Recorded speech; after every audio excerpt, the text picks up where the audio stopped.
Subscribe कीजिए Bansal academy MP channel को और हाँ, बेल आइकन जरूर दबा दीजिए ताकि आने वाले नए वीडियो की नोटिफिकेशन सबसे पहले आपको प्राप्त हो। हेलो दोस्तों, स्वागत है आपका आपके अपने YouTube channel Bansal academy MP में।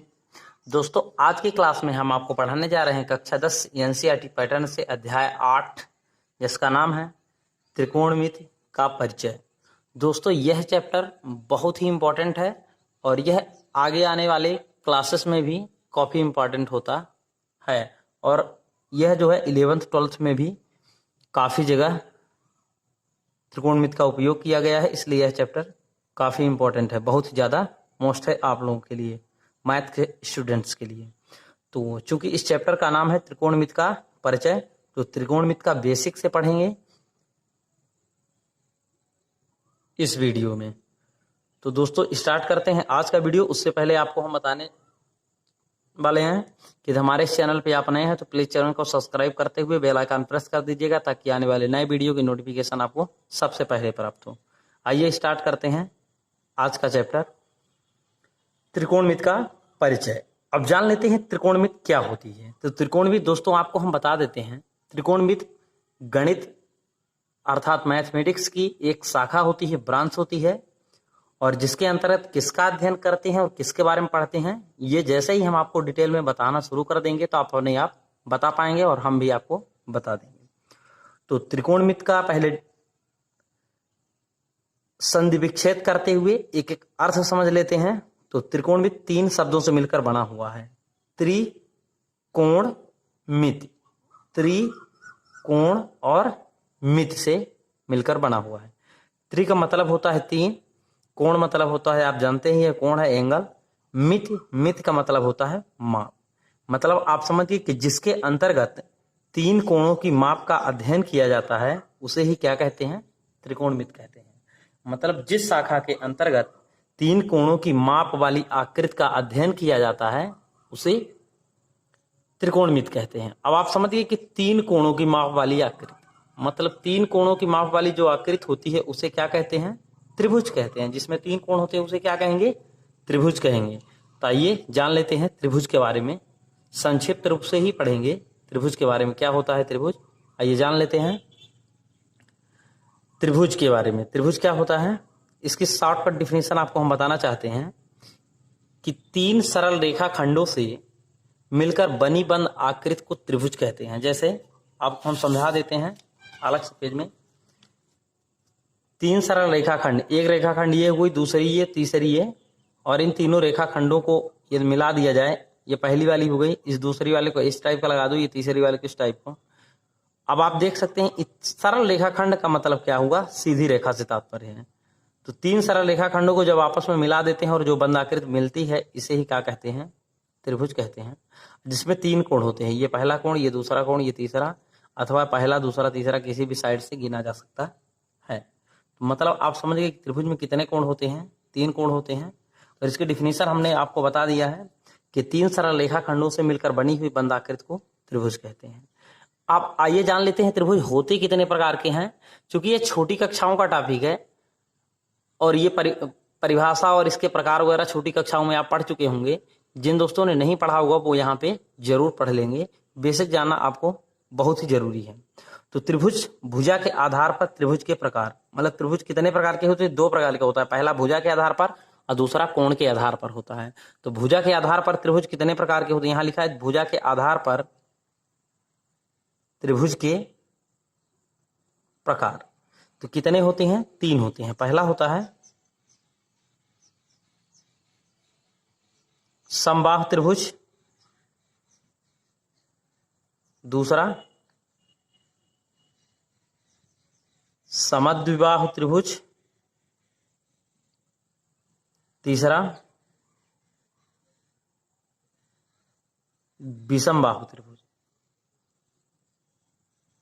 इसकी डिफिनेशन संक्षिप्त रूप से जान लेते हैं। सम मीन्स समान, बाहु मीन्स भुजा, और त्रिभुज मतलब जिस त्रिभुज की सभी भुजाएं समान हो। सभी मतलब तीनों भुजाएं, क्योंकि त्रिभुज में 3 कोण होते हैं, 3 भुजाएं होती हैं और 3 शीर्ष भी होते हैं। तो जिस त्रिभुज की सभी भुजाएं समान हो उसे समबाहु त्रिभुज कहते हैं। यहां से आप दूसरा प्रकार जो है क्या है, समद्विबाहु त्रिभुज। तो समद्विबाहु त्रिभुज में आप देख सकते हैं समद्वि मतलब समान दो बाहु भुजाएं, मतलब जिस त्रिभुज की दो भुजाएं समान होती है उसे समद्विबाहु त्रिभुज कहते हैं। और विषम बाहु में होता है जिस त्रिभुज की तीनों भुजाएं अलग अलग होती हैं उसे विषम बाहु त्रिभुज कहते हैं। एक बार पुनः, जिस त्रिभुज की सभी भुजाएं समान हो उसे समबाहु त्रिभुज, जिस त्रिभुज की दो भुजाएं समान हो उसे समद्विबाहु त्रिभुज, और जिस त्रिभुज की तीनों भुजाएं अलग अलग हो उसे विषम बाहु त्रिभुज कहते हैं। इसका दूसरा प्रकार है, दूसरा क्या है, ये भुजा के आधार पर त्रिभुज तीन तरह के होते हैं, और कोण के आधार पर देख लेते हैं त्रिभुज कितने प्रकार के होते हैं। और चूंकि इस टॉपिक का नाम है त्रिकोण, मतलब कोण के आधार पर जो त्रिभुज होंगे उन्हीं पर त्रिकोणमिति लागू होगी। तो कोण के आधार पर त्रिभुज कौन कौन से होते हैं यहाँ पे जान लेते हैं। पहले कोण के आधार पर त्रिभुज के प्रकार, पहला होता है न्यून कोण त्रिभुज, दूसरा होता है समकोण त्रिभुज, और तीसरा होता है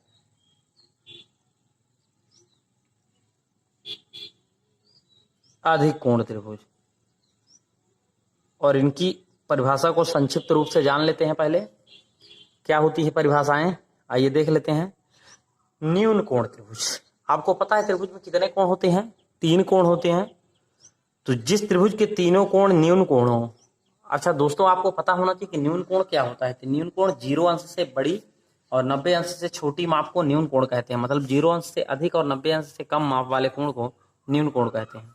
तो जिस त्रिभुज के तीनों कोण न्यून कोण होते हैं उसे न्यून कोण त्रिभुज कहते हैं। दूसरा है समकोण त्रिभुज। समकोण त्रिभुज में क्या होगी डिफिनेशन, जिस त्रिभुज का कम से कम एक कोण अर्थात एक ही कोण, जिस त्रिभुज का एक कोण समकोण हो उसे समकोण त्रिभुज कहते हैं। और तीसरा क्या है, अधिक कोण त्रिभुज, जिस त्रिभुज का एक कोण अधिक कोण हो अर्थात 180 अंश से कम और 90 अंश से अधिक हो उसे अधिक कोण त्रिभुज कहते हैं। एक बार पुनः, जिस त्रिभुज के तीनों कोण न्यून कोण हो उसे न्यून कोण त्रिभुज, और जिस त्रिभुज का एक कोण समकोण हो उसे समकोण त्रिभुज, और जिस त्रिभुज का एक कोण अधिक कोण हो उसे अधिक कोण त्रिभुज कहते हैं।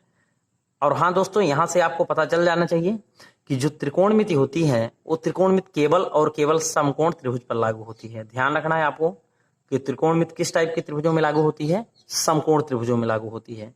तो आइए जान लेते हैं समकोण त्रिभुज के बारे में, डिटेल में जानकारी ले लेते हैं। समकोण त्रिभुज किस तरह का होता है, उसका चित्र कैसे होता है, उसमें जो भुजाएं होती हैं उनके कुछ विशेष नाम होते हैं, तो कौन से नाम होते हैं इनके बारे में जान लेते हैं। तो क्या है आइए देखते हैं। समकोण त्रिभुज की परिभाषा हमने आपको बताया कि जिस त्रिभुज का एक कोण समकोण हो उसे समकोण त्रिभुज कहते हैं। यहाँ पे आप देख सकते हैं एक त्रिभुज बनाया गया है। इस त्रिभुज में आप देख सकते हैं कि ये दोनों भुजाएं एक दूसरे को समकोण पर प्रतिच्छेद करती हैं अर्थात मिलती हैं। ये 90 अंश यहाँ पे बन रहा है और इसलिए एक ऐसा त्रिभुज होगा, समकोण त्रिभुज होगा। अच्छा, समकोण के सामने की जो भुजा होती है, समकोण के, ये समकोण है 90 अंश है और इसके सामने की जो भुजा होती है उसे कर्ण कहते हैं। और इसमें झुकाव कोण मान लेते हैं, यहाँ का ये झुकाव कोण हम लेके चलते हैं। ये झुकाव कोण को हम अंग्रेजी वर्णमाला के किसी भी कैपिटल अक्षर से व्यक्त कर सकते हैं अथवा अल्फा बीटा गामा थीटा कुछ भी अक्षर से लिखा जा सकता है। तो यहाँ पे हम थीटा लिख देते हैं। ये थीटा है झुकाव कोण। थीटा क्या है, झुकाव कोण है और यहाँ 90 अंश है। 90 अंश वाले कोण के सामने की भुजा को कर्ण कहते हैं और ये जो झुकाव कोण है, झुकाव कोण के सामने की भुजा को सम्मुख भुजा कहते हैं। दोस्तों कौन सी भुजा कहते हैं, सम्मुख भुजा, जिसका दूसरा नाम हम जानते हैं लंब। और ये जो तीसरी भुजा बचती है इसे आसन्न भुजा कहते हैं, आसन्न भुजा। और इसका दूसरा नाम क्या लिख सकते हैं, आधार। ज्यादा प्रचलित जो नाम है ये बुक की भाषा में सम्मुख भुजा आसन्न भुजा लिखे जाते हैं, लेकिन दोस्तों जब हम फार्मूला याद करवाएंगे तो वहां पे लंब, कर्ण और आधार ही बताएंगे, तो आप वहां पे समझ जाइएगा। यहाँ पे एक बार पुनः आपको हम बताना चाहेंगे, 90 अंश के ठीक सामने की भुजा को कर्ण कहते हैं, झुकाव कोण की सामने की भुजा को लंब कहते हैं, और जो भुजा शेष बचती है उसे आधार कहते हैं। इस चित्र को एक और तरह से बनाया जा सकता है। सपोज कीजिए इस टाइप का ये चित्र बना हुआ है।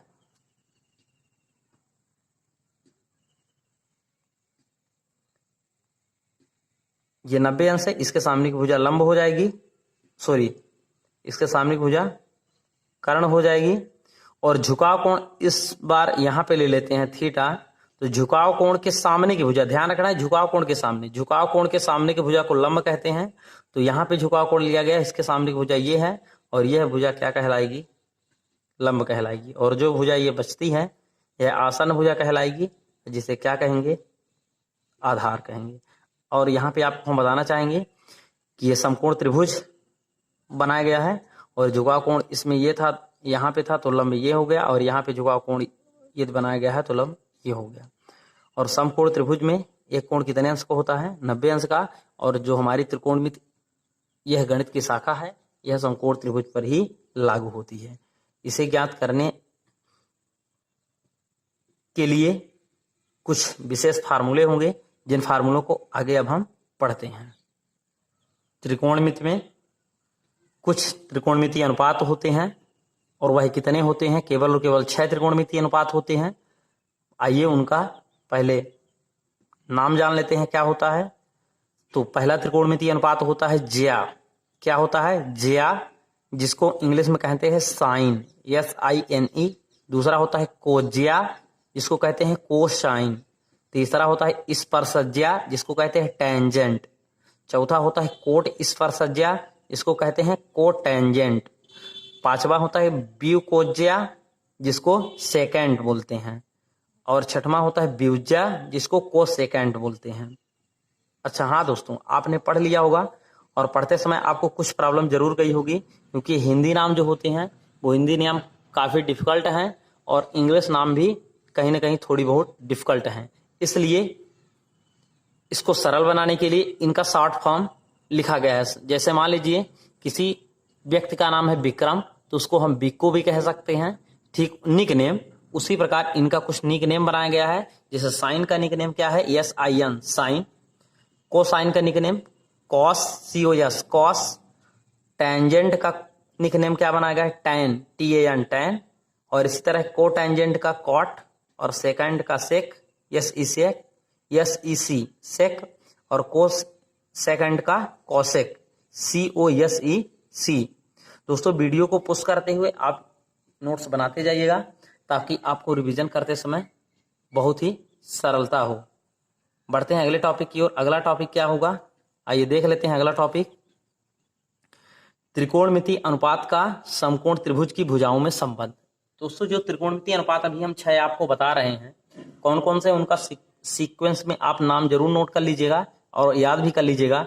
Sine, cos, tan, cot, sec and cosec. एक बार पुनः, साइन, कॉस, टैन, से कॉट, सेक एंड कॉसेक। एक बार पुनः याद आपको जरूर करना है, इसी क्रम में याद कीजिएगा, ताकि आगे फार्मूले भी याद करने में आपको काफी आसानी हो। Sine, cos, tan, cot, sec and cosec. आइए अगला टॉपिक क्या है, त्रिकोणमितीय अनुपात का, मतलब ये जो 6 त्रिकोणमितीय अनुपात दिए गए हैं, जिनको अभी हम याद करवा रहे थे। त्रिकोणमितीय अनुपात का समकोण त्रिभुज की भुजाओं में संबंध। समकोण त्रिभुज की भुजाएं कौन कौन सी होती हैं, लंब, कर्ण और आधार। यहाँ पे झुकाव कोण ये लिया गया है, इसलिए इसके ठीक सामने की भुजा लंब होगी। ये झुकाव कोण यहाँ पे लिया जाता तो ये लंब हो जाता। ठीक है, तो बढ़ते हैं, पहले आइए ट्रिक जान लेते हैं। ट्रिक पढ़ने के बाद आप काफी जल्दी से त्रिकोणमितीय अनुपात का समकोण त्रिभुज की भुजाओं में संबंध ज्ञात कर पाएंगे। तो ट्रिक किस किस के लिए लागू हो रही है, ये आपको हम बता रहे हैं। साइन, कॉस, क्रम आपको बता दे रहे हैं, sine, cos and tan. Sine, cos and tan के लिए दोस्तों आपको याद रखना है LAL, लाल, बटे KA, डबल KA। जी हाँ दोस्तों, साइन, कॉस, टेन बराबर लाल बटे कक्का। आपको मजाक लग रहा होगा, दोस्तों ये मजाक नहीं है, ये शब्द ही ऐसे हैं कि आपको हंसी आ सकती है, लेकिन ये ट्रिक आपको याद रखेंगे तो परीक्षा में अथवा एग्जाम टाइम में कहीं भी रहेंगे आप तो फार्मूला बनाने में काफी आसान रहेगा। ये यल क्या है, ए क्या है और के क्या है, आइए देख लेते हैं। समकोण त्रिभुज की जो 3 भुजाएं होती है, लंब, कर्ण और आधार, तो लंब के लिए यल अक्षर से व्यक्त कर देते हैं, कर्ण को के अक्षर से और आधार को ए अक्षर से व्यक्त कर लेते हैं। जी हाँ दोस्तों, यही यल के ए को यहाँ लिखा गया है लाल बटे कक्का के फॉर्म में। और लाल बटे कक्का का मतलब क्या हुआ, ये ट्रिक याद रखना है आपको। और इस ट्रिक को लगाते हैं सूत्र बनाने में। पहला सूत्र हम बनाएंगे साइन का। किसका बनाएंगे? साइन का पहला फार्मूला बनेगा। तो पहला फार्मूला बना लेते हैं। साइन थीटा लिखेंगे, क्योंकि झुकाव कोण थीटा है तो थीटा ही लिख देंगे। साइन थीटा बराबर हो जाएगा, साइन के लिए पहले के लिए यल अपान के लिखेंगे, दूसरे के लिए कॉस के लिए ए अपान के लिखेंगे और टेन के लिए यल अपान के। क्रम से ही लिखते जाना है। पहले वाले के लिए ये पहले ले लेना है अंश और हर से, और दूसरे वाले के लिए दूसरे नंबर का ले लेना है अंश और हर से, और तीसरे त्रिकोणमितीय अनुपात के तीसरा वाला पद ले लेना है यल अपान के। तो साइन के लिए क्या हो जाएगा, पहला वाला पहले से, यल अपान के मतलब लंब बटे कर्ण। आपको पता चल गया साइन थीटा का फार्मूला क्या बन रहा है, लंब बटे कर्ण बन रहा है। और दूसरे के लिए क्या बनेगा, दूसरा क्या है, कॉस है। तो कॉस के लिए आपकी ट्रिक क्या कहती है, ए अपान के। यहां पे आप देख लीजिएगा एक बार पुनः, कॉस के लिए ए अपान के, ए अपान के, और टेन के लिए यल अपान ए होगा। तो कॉस के लिए ए अपान के मीन्स, ए अपान के मीन्स आधार बटे कर्ण। और तीसरा जो फार्मूला बनेगा वो किसका बनेगा, टेन का। और tan theta is equal to क्या हो जाएगा, यल अपान ए आ रहा है तो यल मीन्स लंब और ए मीन्स आधार। तो आपको 3 फार्मूले आसानी से याद हो जाएंगे। Sine theta is equal to लंब अपान कर्ण, कॉस थीटा बराबर होता है आधार बटे कर्ण, और टेन थीटा बराबर लंब बटे आधार। और ये किस ट्रिक से बने हुए हैं, लाल बटे कक्का की ट्रिक आप लगा देंगे तो बन जाएगा। और एक और ट्रिक आपको हम बताने वाले यहीं पे, चूंकि अभी तक 3 त्रिकोणमितीय अनुपात के फार्मूले बनाए जा चुके हैं, अभी 3 त्रिकोणमितीय अनुपात और बच रहे हैं। कौन कौन से हैं, टेन के बाद कॉट आता है, सेक आता है और कोसेक आता है। तो उनके लिए कौन से त्रिकोणमितीय अनुपात की ट्रिक बनेगी ये आप खुद बनाएंगे, लेकिन उससे पहले आपको हम यहाँ पे फार्मूला बनाना बताते हैं। चौथा जो फार्मूला, 3 फार्मूले अभी तक बनाए जा चुके हैं, जो चौथा फार्मूला होगा, साइन का ठीक अपोजिट कर देंगे, अंश को हर में, हर को अंश में कर देंगे, तो कौसेक का बन जाएगा। कौसेक थीटा इज इक्वल टू हो जाएगा, इसी से बनाना है, कर्ण बटे लंब। और 5वां फार्मूला बनेगा, कॉस का उल्टा होता है दोस्तों सेक, सेक थीटा, तो इसी का अपोजिट कर देते हैं, सेक का फार्मूला बन जाएगा कर्ण बटे आधार। और 6वां जो फार्मूला बनेगा वो टेन का अपोजिट होगा, जो क्या होगा, कॉट थीटा, और अपोजिट कर देते हैं इसका उल्टा, आधार बटे लंब। अब आप यहां पे देख सकते हैं cos, sec, sec and cot के लिए काम कर रही है कौन सी ट्रिक, के अपान यल, के अपान ए और ए अपान यल। ये है ट्रिक, ए अपान यल, आधार बटे लंब, ए अपान यल। मतलब आप समझ गए कि दूसरी ट्रिक यहां पे क्या लग सकती है, कॉसेक कॉमा सेक कॉमा कॉट। कॉट के लिए कॉट थीटा लिख दिए हैं, कॉट के लिए इसका अपोजिट हर को अंश में कर देना, अंश को हर में, कक्का बटे लाल, कक्का बटे लाल।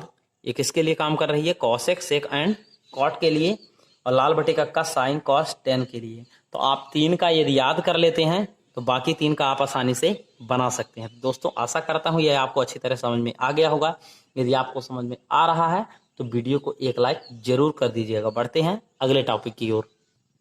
अगला टॉपिक है व्युत्क्रम त्रिकोणमितीय अनुपात। जी हाँ दोस्तों, यहाँ पे आपको हम पढ़ाएंगे व्युत्क्रम। व्युत्क्रम मीन्स उल्टा, एक दूसरे का व्युत्क्रम।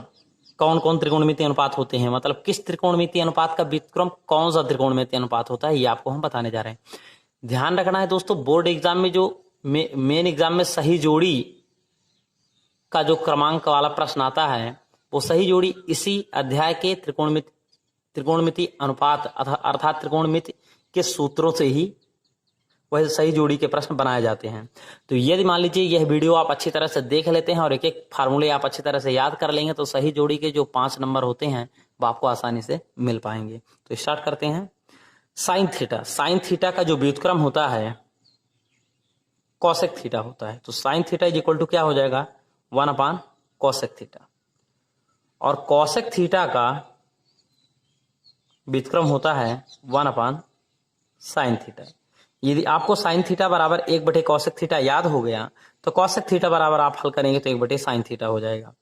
और इन दोनों से एक और फार्मूला बनता है। कौन सा फार्मूला है देख लेते हैं। यदि यहाँ पे साइन थीटा है और इस कॉसेक थीटा का पक्षांतरण आप इधर बाएं तरफ करते हैं तो ये भाग में है तो इधर बाएं तरफ पक्षांतरित होगा तो गुणा में हो जाएगा। तो साइन थीटा गुणे कॉसेक थीटा बराबर क्या मिलेगा 1 मिलेगा। यही फार्मूला यहाँ पे बनता है। इसका क्रमांक हम दे लेते हैं 7 नंबर। क्या फार्मूला है साइन थीटा गुणे कॉसेक थीटा बराबर 1। ये एक अलग फार्मूला बनके तैयार हो गया। मतलब आपको यहाँ 3 फार्मूले मिल रहे हैं। साइन थीटा बराबर 1 कॉसेक थीटा, कॉसेक थीटा बराबर 1 साइन थीटा और साइन थीटा गुणे कॉसेक थीटा बराबर 1। अगला फार्मूला क्रमांक 3 कॉस थीटा का व्युत्क्रम कौन सा होता है त्रिकोणमितीय अनुपात सेक थीटा होता है। कॉस थीटा बराबर 1 सेक थीटा और सेक का निकालेंगे यस इसी theta is equal to 1 cos theta. और इसी प्रकार यहां भी ये फार्मूला बनाएंगे। इसका क्रमांक 8 नंबर दे देते हैं। कॉस थीटा गुणे सेक थीटा बराबर 1, कॉस थीटा गुणे सेक थीटा बराबर 1। अगला क्रमांक टेन थीटा बराबर क्या होता है 1 कॉट थीटा होता है व्युत्क्रम में, और कॉट थीटा बराबर होता है 1 टेन थीटा। इन दोनों से एक फार्मूला बनता है। क्रमांक 9 हो जाएगा टेन थीटा गुणे कॉट थीटा बराबर 1 हो जाएगा। मतलब आप आसानी समझ गए कि साइन थीटा गुणे कॉसेक थीटा बराबर 1, cos theta and sec theta बराबर 1 और tan theta into cot theta बराबर भी 1 होता है। बढ़ते हैं अगले फार्मूले की ओर। अगला फार्मूला टेन का क्या हो, ये तो त्रिकोणमितीय अनुपात में हुआ कि टेन बराबर 1 कॉट और कॉट बराबर 1 टेन। अब टेन थीटा का फार्मूला जो होता है साइन और कॉस के पदों में तो क्या होता है टेन थीटा बराबर साइन थीटा बटे कॉस थीटा और कॉट थीटा बराबर होता है कॉस थीटा बटे साइन थीटा। मतलब टेन और कॉट का साइन और कॉस के पदों में ये 2 फार्मूले होते हैं। क्या होते हैं एक बार पुनः, टेन थीटा बराबर साइन थीटा बटे कॉस थीटा और कॉट थीटा बराबर कॉस थीटा बटे साइन थीटा। ये 2 फार्मूले आप अच्छी तरह से याद कर लेंगे। बढ़ते हैं अगले टॉपिक की ओर।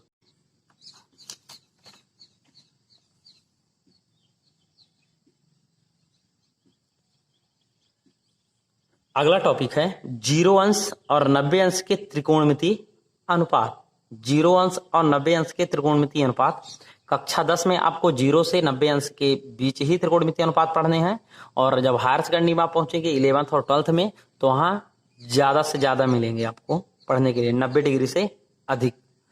तो यहाँ पे पढ़ लेते हैं। यह सारणी आपको बनाना कैसे है इसका एक स्पेशल अलग वीडियो आपको बनाया जाएगा, और उस वीडियो में आपको हम बनाना सिखाएंगे कि यह सारणी कैसे बनाई जाती है। फिलहाल यहाँ पे आपको हम बताने जा रहे हैं कि आपको यदि याद करना है ये पूरी सारणी 6 त्रिकोणमितीय अनुपातों का यदि आपको मान याद करना है तो केवल आप 3 त्रिकोणमितीय अनुपात का मान याद करके आसानी से 6 त्रिकोणमितीय अनुपात का मान लिख सकते हैं। तो एक बार पढ़ते हैं आराम से, आप देखिएगा। ये कोण का कॉलम है जहां पे 0 अंश है, 30 अंश है, 45 अंश है, 60 अंश है, 90 अंश है। ये त्रिकोणमितीय अनुपात का कॉलम है। Sine cos tan cot sec and cosec 6 त्रिकोणमितीय अनुपात दिए गए हैं। पहले साइन का लिख लेते हैं। साइन का 0 पर क्या होगा 0, 30 साइन 30 का मान कितना होता है 1/2, साइन 45 का मान 1/√2, साइन 60 का मान √3/2 और साइन 90 का मान 1। जैसे ही आपको साइन का मान याद हो जाता है तो दोस्तों कास का मान आप बहुत ही सरल तरीके से लिख पाएंगे। कैसे लिखना है, ये दाहिने तरफ से आपको उठा के यहाँ लिखते जाना है। तो जैसे साइन 0 पर 1, साइन 30 पर ये मान लिख देंगे √3/2। साइन 45 पर यही मान रहेगा, क्योंकि इधर से आप लिख रहे हैं 1 लिख दिए, √3/2 लिख चुके हैं, अब 1/√2 ही आएगा। इसके बाद 1/2 हो जाएगा और ये 0 हो जाएगा। जी हाँ दोस्तों, साइन का आप याद कर लेंगे तो कॉस का आपको से आसानी से बन जाएगा। ये दाहिनी तरफ से ये मान लिखते जाने हैं। तो 1 लिख दिए, साइन कॉस 0 का 1 और कॉस 30 का √3/2, कॉस 45 का 1/√2 और कॉस 60 का 1/2 और कॉस 90 का 0। तीन केवल त्रिकोणमितीय अनुपात आपको याद करने हैं। पहले कौन सा याद करना है? साइन का। साइन का जैसे ही आप याद कर लेते हैं तो कॉस का पूरी तरह से लिख पाते हैं। अब बढ़ते हैं आगे। अब आपको tan का याद करने पड़ेगा दोस्तों। tan का क्या होता है? tan का होता है 0 पर 0, ये 0 अंश पर था, 30 अंश पर 1/√3, 45 अंश पर 1 होता है और 60 अंश पर √3 होता है और 90 अंश पर अपरिभाषित होता है, अर्थात इन्फिनिटी होता है, इनफाइनाइट। तो कॉट का क्या हो जाएगा? यहीं से लिख देना है, इनफाइनाइट, अपरिभाषित। फिर ये √3 हो जाएगा, कॉट 30 का √3, कॉट 45 का 1 हो जाएगा ये वाला, और कॉट 60 का ये 1/√3 और कॉट 90 का 0 हो जाएगा। जी हाँ दोस्तों, tan का जैसे ही आप याद कर लेते हैं, कॉट का लिखने के लिए आपको लास्ट से ये उतार देना है, यहाँ पे लिख देना है ये इन्फिनिटी √3 और ये 1/√3 यहाँ पे लिख देंगे और ये 0 लिख देंगे। अब बढ़ते हैं तीसरे त्रिकोणमितीय अनुपात की ओर। यहाँ तक 2 त्रिकोणमितीय अनुपात का जैसे ही मान है आप याद कर लेंगे। साइन का याद करेंगे तो कॉस का बन जाएगा, आपसे लिखते मान, और tan का याद कर लेंगे तो कॉट का बन जाएगा, और जैसे ही सेक का याद कर लेते हैं आप तो कॉसेक का बन जाता है। सेक के कौन कौन से मान होते हैं एक बार पढ़ लेते हैं। सेक 0 पर 1, सेक 30 पर 2/√3, सेक 45 पर √2 और सेक 60 पर 2 और सेक 90 पर अपरिभाषित होता है। तो कॉसेक के लिए क्या हो जाएगा? अपरिभाषित ही हो जाएगा। अपरिभाषित के लिए ये चिन्ह का भी उपयोग किया जाता है, चाहे हिंदी में आप लिख दीजिएगा। कॉसेक 30 का मान हो जाएगा ये 2, कॉसेक 45 का √2, कॉसेक 60 का 2/√3 और कॉसेक 90 का 1 हो जाएगा। और आशा करता हूं यह टेबल अर्थात सारणी आपसे बनाते बन जाएगा। और कैसे बनाना है आपको पता हो गया कि साइन, tan और सेक, इन तीनों त्रिकोणमितीय अनुपात के मान अच्छी तरह से यदि याद हैं तो बाकी शेष त्रिकोणमितीय अनुपातों के मान आप अच्छी तरह से लिख पाएंगे। बढ़ते हैं अगले टॉपिक की ओर। अगला टॉपिक काफी इंपॉर्टेंट है, यह भी, इसका भी काफी प्रश्नावली में उपयोग किया जा चुका है।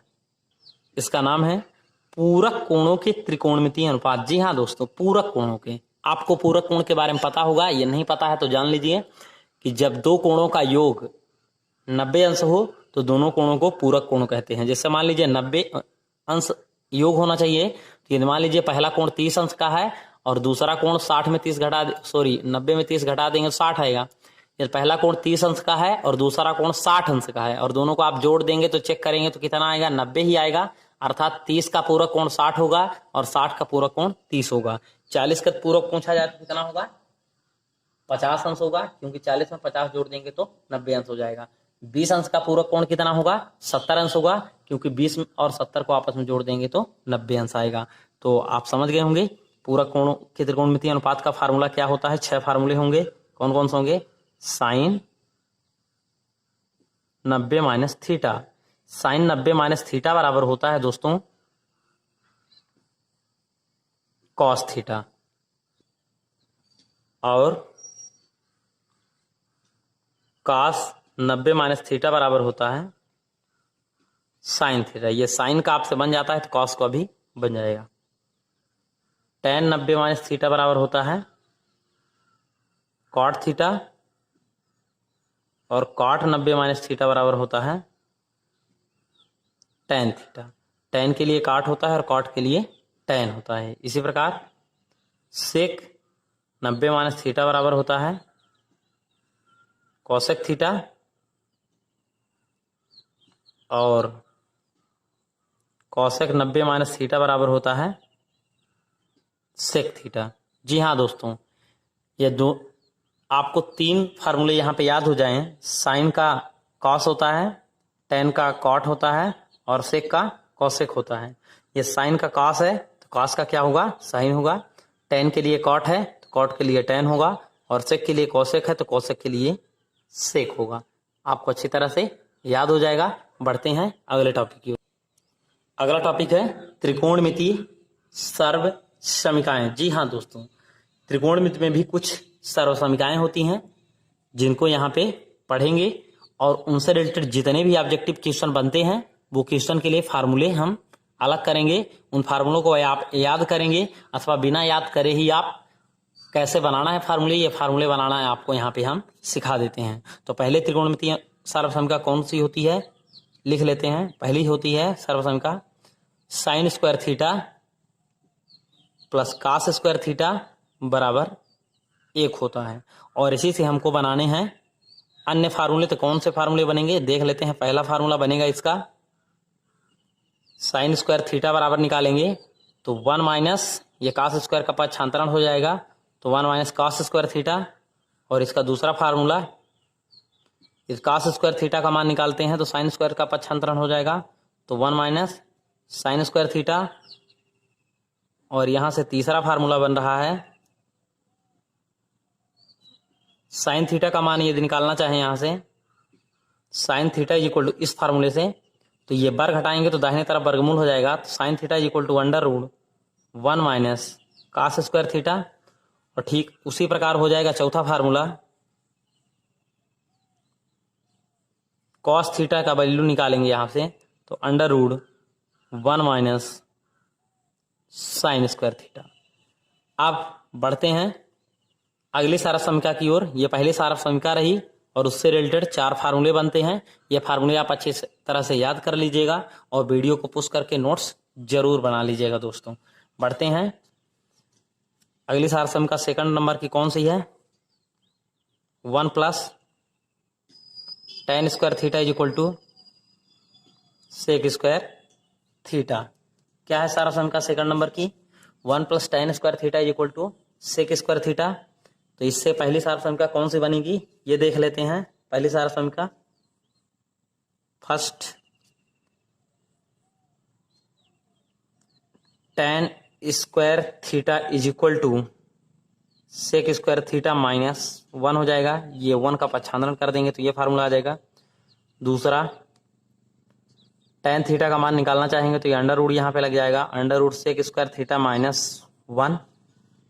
और तीसरा फार्मूला कैसे निकालेंगे इस सेक थीटा का मान निकालना चाहें तो क्या हो जाएगा इस सेक थीटा का मान निकालेंगे तो ये वर्ग जो लगा हुआ है इधर वर्गमूल हो जाएगा। मतलब आप समझ गए कि sec theta is equal to हो जाएगा under root 1 plus tan square theta.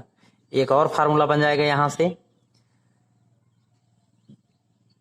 tan square theta को दाहिने तरफ पक्षांतरित कर दीजिए तो यहां पर 1 बचेगा। मतलब ऐसे हो जाएगा 1 is equal to sec square theta और tan स्क्वायर थीटा दाहिने तरफ जाएगा तो माइनस में हो जाएगा माइनस tan स्क्वायर थीटा। मतलब यह फार्मूला बन चुका है sec square theta minus tan square theta is equal to 1। ये भी एक फार्मूला है। अभी पहली सारफ समीका आप पढ़े थे sine square theta plus cos square theta is equal to 1।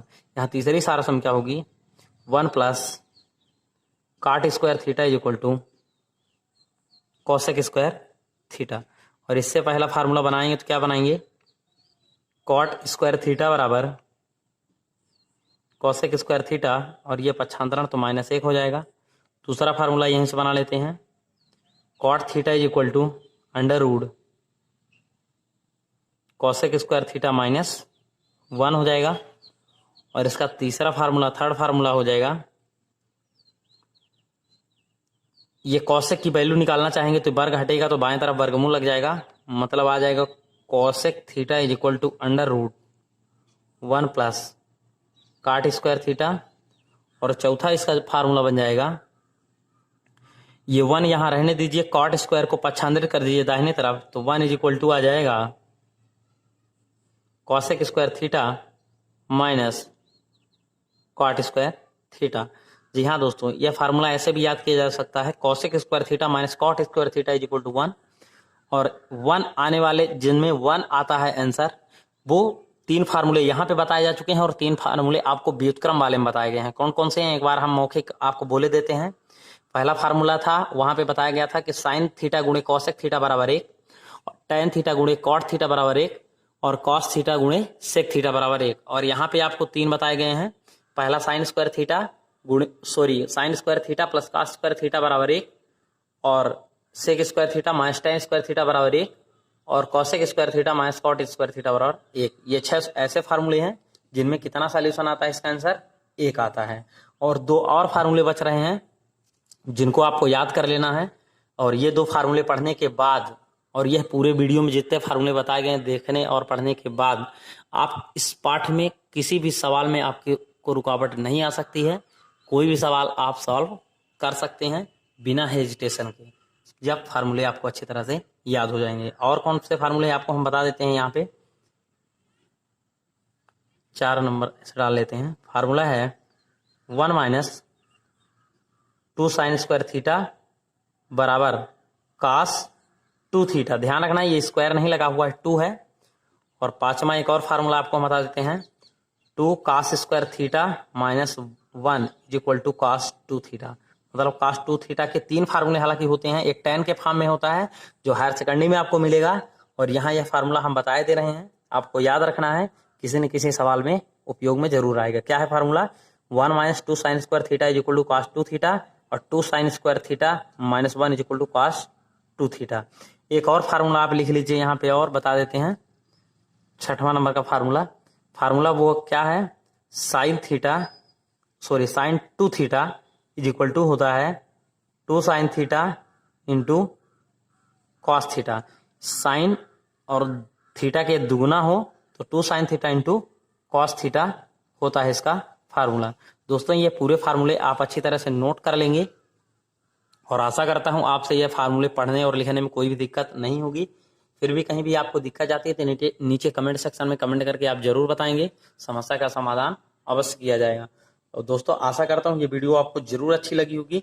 यदि वीडियो अच्छी लगी हो तो वीडियो को एक लाइक जरूर कर दीजिएगा दोस्तों। और हाँ, हमारे चैनल में ये नए हैं तो चैनल को सब्सक्राइब करके साथ ही बेल आइकन प्रेस कर दीजिएगा ताकि आने वाले नए वीडियो की नोटिफिकेशन सबसे पहले आपको प्राप्त हो। दोस्तों आज की क्लास में इतना ही, मिलते हैं अगले प्रश्न अर्थात एक्सरसाइज के साथ अगले वीडियो में। तब तक के लिए नमस्कार, धन्यवाद।